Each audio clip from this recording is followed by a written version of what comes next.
500 meters. Turn right onto Majors Road.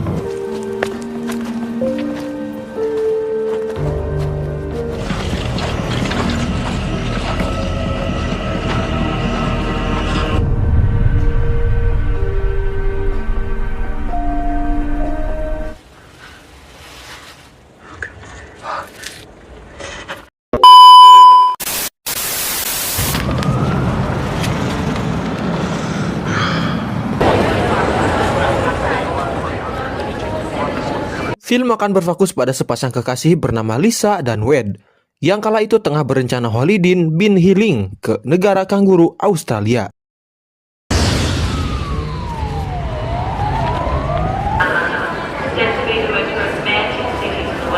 Sesampainya di airport, mereka lalu melihat peta dan menentukan destinasi wisata yang akan mereka tuju selama berlibur di sana. Setelah itu, Wade pergi ke kantor penyewaan mobil dan setelah urusan pemberkasan selesai, mobil Toyota Corolla jadul dan antik pun siap digaskeun.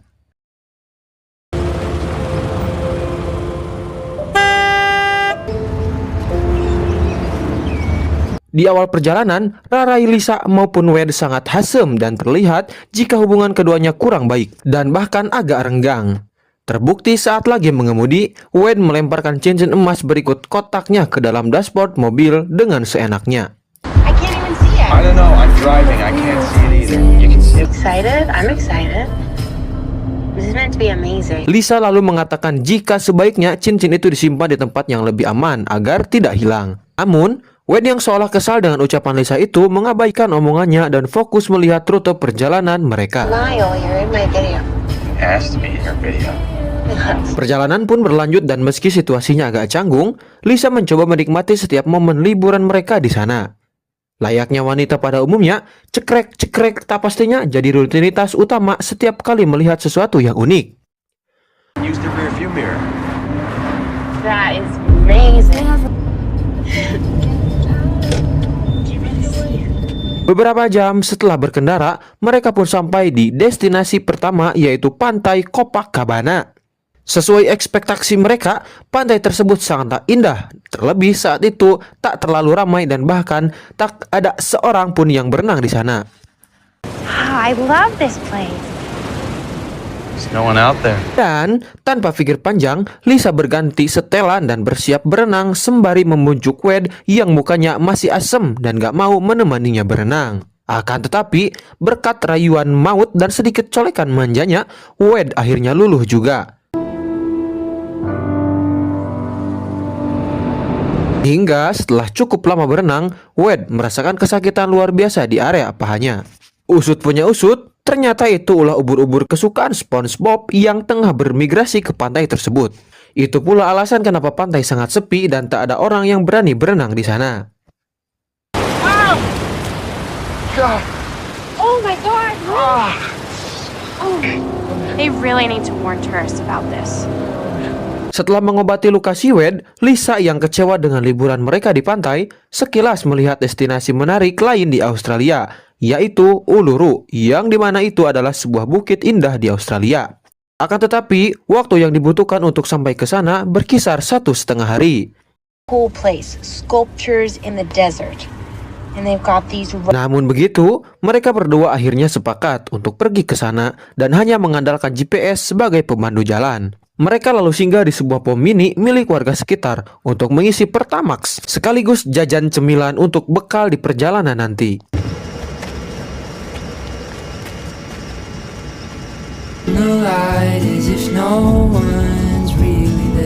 Mereka menginap dulu di sebuah motel untuk beristirahat sebelum melanjutkan perjalanan.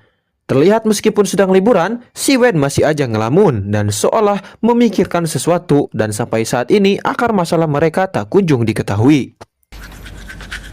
You okay? Just tired. Singkat cerita, pagi harinya mereka melanjutkan perjalanan. Sambil menikmati pemandangan hamparan gurun yang luas, Lisa dengan ceplaknya menikmati ciki yang sebelumnya ia beli. Setelah cukup lama berkendara, Lisa pun menyadari jika di daerah mereka sekarang tak memiliki signal atau sinyal dan dia tak bisa posting-posting di TikTok untuk sementara waktu. ways or something. They take into account roadworks and traffic. Meters. Turn right onto Majors Road. Wajar juga sih dikarenakan sejauh pandangan mata tak terlihat satupun tower berada di sana. Beruntung GPS yang mereka gunakan sebagai penunjuk jalan mengandalkan satelit sehingga masih bisa berfungsi. Proceed to the road. Dirt road from here. Tetapi masalah sebenarnya baru saja dimulai bagi mereka, di mana GPS yang sebelumnya baik-baik saja tiba-tiba berubah jadi error dan membuat mereka kesulitan menentukan arah. Yes, we have GPS and we're on a road. A dirt road? Pun berhenti sejenak ke pinggiran jalan dan diketahui dari GPS jika jarak tersisa untuk sampai ke Uluru berkisar 1000 km lagi dari tempat mereka saat ini. Why is it saying that? Pull over. I am, okay? We've been driving for hours. Yeah, in the wrong direction. What happens if we get lost? Karena nekat pergi mengandalkan keberuntungan, katanya sial yang mereka dapat, di mana mereka kehilangan arah dan hingga akhirnya mentok di jalan buntu.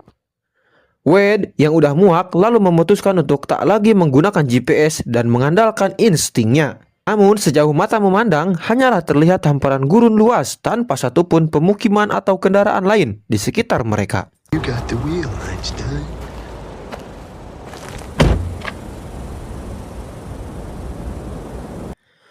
Belum lagi keadaan semakin berbahaya lantaran banyak sekali hewan berbahaya seperti ular, kalajengking, dan lain sebagainya. Adu mulut pun sempat terjadi akibat situasi tersebut. Hingga akhirnya Wade dan Lisa memutuskan untuk mencari tempat tinggi agar nantinya mereka bisa melihat dengan lebih jelas dan berharap menemukan pemukiman ataupun jalan raya.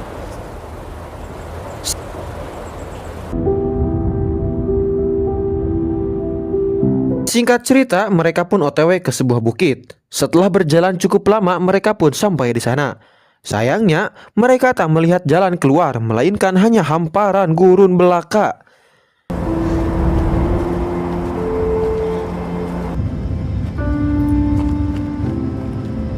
Alhasil daripada capek-capek zong, mereka pun berfoto sebagai kenang-kenangan. Setelahnya mereka memutuskan untuk kembali meskipun keadaan foek. Tanpa petunjuk arah, mereka terus berjalan. Namun karena kelelahan akibat perjalanan berjam-jam, mereka memilih untuk tidur dulu malam Okay, ini. just to walk up here, so we're close. And then, in the morning, we'll find the camper. Ketika terbangun, mereka bersiap melanjutkan perjalanan menuju mobil. Namun setelah berjam-jam berlalu, mereka tak kunjung melihat petunjuk dan seolah malah semakin jauh asing dengan tempat yang mereka lewati. Rasa frustasi di benak mereka pun semakin kuat, dikarenakan tak ada lagi makanan maupun cadangan air yang tersisa yang membuat mereka harus menahan lapar dan dahaganya selama perjalanan.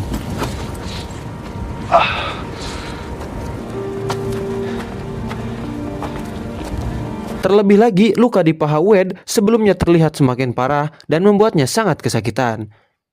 Hingga tak terasa malam pun poek lagi dan membuat mereka harus tidur dan beristirahat beratapkan langit dan berlantaikan pasir bagaikan lagu. Ya, namanya juga padang pasir di antah-berantah. Ketika tidur, seekor kalajengking yang lagi gabut merayap di badan Lisa. Di sini, Lisa yang udah kecapean dan tidur terlelap tak menyadarinya hingga keesokan paginya. Saat Wade hendak membangunkan Lisa, Lisa tak kunjung sadar dan kemungkinan besar kalajengking semalam telah menggigitnya. Hey, come on, Lisa. Hey, come on, baby. Wade auto panik dan sekuat tenaga menggendong Lisa dan berharap segera sampai ke mobil mereka. Namun, ya harapan memang tak seindah kenyataan. Wade yang udah terlalu capek akhirnya berhenti sejenak.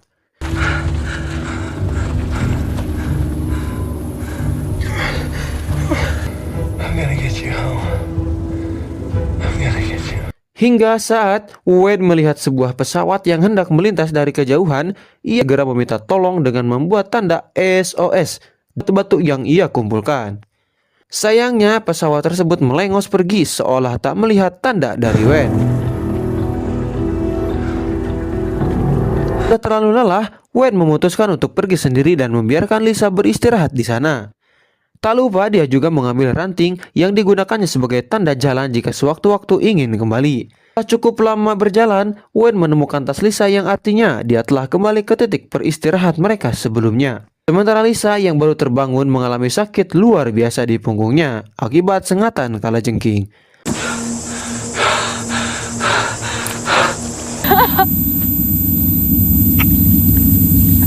Dia juga dehidrasi dan mengalami kehausan yang luar biasa. Alhasil dia pun menghisap apapun yang mengandung air di sekitarnya. Di sisi lain, Wade berjalan selangkah demi selangkah sembari meminum tetesan terakhir air pipisnya. Tak enak memang, akan tetapi itulah satu-satunya cara agar ia bisa bertahan dari dehidrasinya.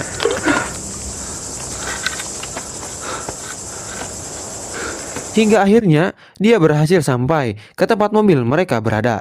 Sayangnya mobil mereka gak mau nyala dikarenakan sebelum Wade dan Lisa pergi ke bukit sebelumnya, dia lupa mematikan lampu mobil yang membuat aki mobil tekor dan mesin pun gak mau menyala. Semakin frustasilah si Wade ini, terlebih persediaan airnya telah habis. Terpaksa dia pun meminum air radiator mobil yang padahal ia sendiri pun tahu jika air tersebut kotor dan kemungkinan beracun.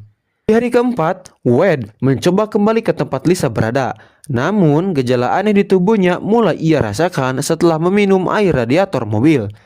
Sakit perut dan batuk disertai darah pun membuatnya terjatuh dan sekarat.